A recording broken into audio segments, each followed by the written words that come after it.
जी नाजरीन, आज हम लोग निकले एक दफ़ा फिर से वॉक करने के लिए, लेकिन इसके साथ साथ मैं आप लोगों को बताऊंगा कि अगर आप लोग निकल के आएंगे यूरोप या फिर जर्मनी, फ्रांस, पुर्तगाल, कहीं भी किसी भी कंट्री में, तो यहाँ पे आने से पहले आप लोगों को कुछ ऐसे स्किल्स है वो सीख लेनी चाहिए। सबसे पहले नंबर पे जो स्किल है ना, मैं कहता हूँ आप किसी भी कंट्री जाना चाहो तो उसके लिए आपने सबसे पहले लैंग्वेज सीखनी है, उसकी ज़ुबान आपने सीखनी है। ज़ुबान सीखने के क्या फ़वाइद है वो मैं आपको बताता हूँ। देखो, आप अगर पाकिस्तान में भी है ना, आपको पश्तो आ जाना चाहिए। अगर आती है तो ठीक है, अगर नहीं आती है तो फिर आपके लिए कितने ज़्यादा मुश्किलात पैदा हो सकते हैं। जैसे कि आप देखते हैं कभी कभार जो KPK से, सवात से, यानी जो नॉर्दर्न एरिया से जो लोग इस्लामाबाद में आते हैं या कराची आते हैं, उनको कितने ज़्यादा मुश्किलात का सामना करना पड़ता है। मुश्किलात क्या है, उनको पता नहीं होता है ऑफिसेज़ में जाके किसी चीज़ के बारे में इंफॉर्मेशन लेना या फिर अपना काम किसी से निकालना, ठीक है, एज़ कम्पेयर टू दोज जिनको उर्दू आती है, जिनको बाकी लैंग्वेजेस भी समझ आती है। अब इसी तरह आप जब यूरोप आएंगे, किसी भी कंट्री को आप चूज़ कर रहे हो, अगर आप जर्मनी को चूज़ करते हैं सपोज़, तो आपने जब जर्मन आना हुआ तो यहाँ पे जब आप आएंगे आपको जर्मनी आती होगी, आप किसी की मोहताज नहीं होंगे। यहाँ पे एक चीज़ है, मैं आपको बताता हूँ, यहाँ पे हर कोई बिज़ी होता है। किसी के पास टाइम नहीं होता है कि वो अपने सगे रिश्तेदार को, सगे भाई को टाइम दे सकें। इसलिए आपको अगर लैंग्वेज आती होगी तो फिर आपकी जो डिपेंडेंसी है वो कम होगी। आपने जब निकलोगे, बाहर जाओगे, आप अपने लिए ख़ुद जाके लोगों से पूछोगे कि भाई मैं अभी आया हूँ, मैं जॉब करना चाहता हूँ। या फिर स्टार्टिंग में आपने कहीं पे भी जाना हुआ, आपने जो क्या कहते हैं लेना हुआ, यानी आप पुर्तगाल में जाएंगे, स्पेन या फिर जर्मनी, इटली, कहीं पे भी आप जाओ, स्टार्टिंग में आपको एंट्री करवाना होगा। जब आप एंट्री करवाएंगे तो एंट्री के बाद आपने लीगल तो खैर आप नहीं होते, लेकिन आपके दिन स्टार्ट होते हैं। उसके बाद आपने जाके 2 साल बाद या 3 साल बाद आपने यहाँ की जो पेपर्स है उसके लिए आप एलिजिबल हो जाते हैं। और इसके साथ साथ जो है आप अपना एक काम खुद कर सकते हो। इवन कि मैंने कई लोगों को देखा है जिन्होंने पुर्तगाल में रह के सालों साल वो रह रहे हैं, उनको आज तक पेपर्स नहीं मिल रहे। क्यों नहीं मिल रहे हैं? वो ऐसे लोग हैं जो दूसरों के ऊपर डिपेंडेंट है भी, तो इसलिए वो अपने काम नहीं कर पा रहे हैं। और इसी तरह स्पेन में भी है और फ्रांस में भी, जर्मनी में भी।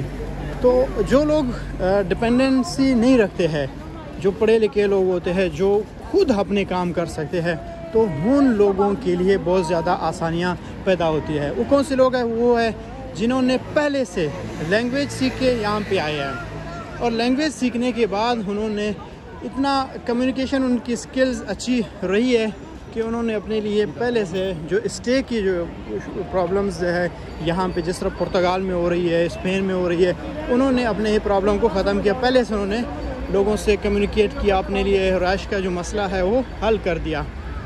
तो अब यहाँ पे आने के बाद और एक और चीज़ जो है वो स्किल्स है। स्किल्स क्या आनी चाहिए? वो सारे स्किल्स है। कहीं लोग अभी मुझसे रब्ता करते हैं, मैं उनको कहता हूँ कि भाई आप लोगों के लिए वीज़ा मिलना ईज़ी है। जैसे कि वो फ्रीलांसर जो होते हैं, उनको वीज़ा मिलना ईज़ी क्यों है?